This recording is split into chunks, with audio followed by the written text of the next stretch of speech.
Hello student, study 2 में आपका फिर एक बार स्वागत है। जैसा कि आप सभी को पता है कि कक्षा 9वीं और 10वीं वालों के लिए बहुत से डाउट रहते हैं बच्चों को, या छोटी सी मतलब कक्षा 6-7 से ही बहुत प्रॉब्लम रहती है कि सर मुझे मैथ नहीं आता। तो मैथ के लिए कुछ सॉल्यूशन, इसलिए कक्षा 9वीं वालों के लिए मैं महत्वपूर्ण क्वेश्चन आंसर लाया हूँ। इसके लिए एक वार्षिक के लिए भी महत्वपूर्ण है, याद रखना। प्री बोर्ड और त्रिवार्षिक अर्धवार्षिक के लिए भी महत्वपूर्ण है।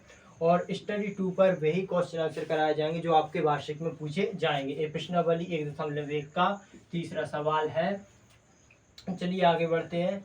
3/5 और 4/5 के बीच में 5 परिमेय संख्याएं ज्ञात कीजिए। क्या पूछ रहा है? 3/5 और 4/5 के बीच में 5 परिमेय संख्याएं ज्ञात कीजिए। तो आइए आप आगे बढ़ते हैं। तो 5 पूछ रहा है, तो एक बात और याद रखना, इससे हमेशा ज़्यादा का गुणा करना पड़ता है। आगे आपको मैं बताता हूँ।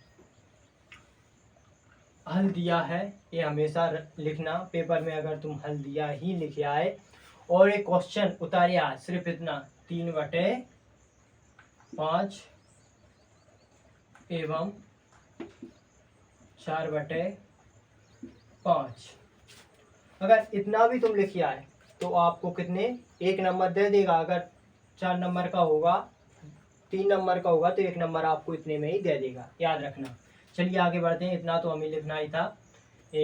हल्दिया हमेशा लिखना। और 3/5 कितनी पूछ रहा है? 5 परिमेय संख्या पूछ रहा है, तो हमेशा उससे एक ज़्यादा, मतलब 5 से ज़्यादा कितने? 6।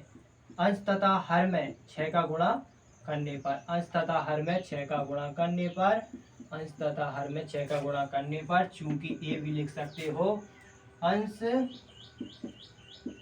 तथा हर में 6 का गुणा करने पर। आपको समझाने के लिए लिख रहा हूँ। आप चाहो तो आप भी लिख सकते हो, ये भी गलत नहीं होगा। अगर आप पेपर में भी या सॉल्व करोगे क्वेश्चन तब भी लिखो तो कोई दिक्कत नहीं है, ठीक है। तो आगे बढ़ते हैं।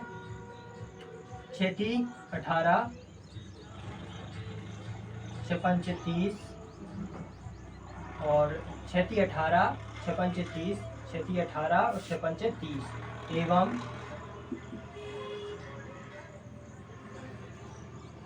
6 को 24 और 6 × 5 = 30 आ गए।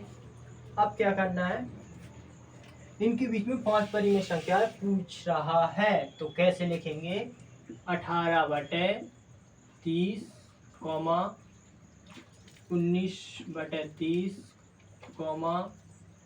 21/30,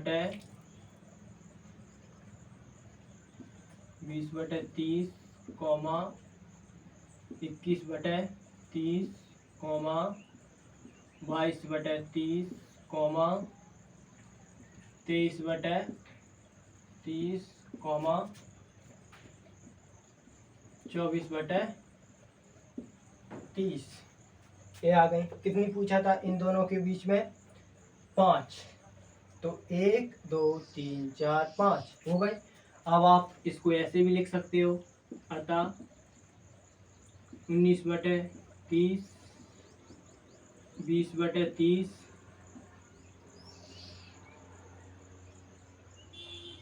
और 21/30, 22/30,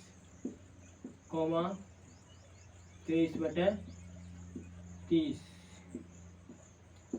चाहो तो ये भी उत्तर आ जाएगा। आप चाहो तो ऐसे भी इसे भी उत्तर लिख सकते हो और ऐसे भी उत्तर लिख सकते हो। लेकिन आपको मैंने क्या वादा किया था कि स्टेप बाय स्टेप आपको मैं मैथ सिखाऊंगा, आपको कहीं भी कोई प्रॉब्लम नहीं आएगी। अगर वीडियो अच्छी लगी हो तो वीडियो को लाइक करना, कमेंट करना, सब्सक्राइब करना और अपने दोस्तों को जरूर शेयर करना। Thanks of.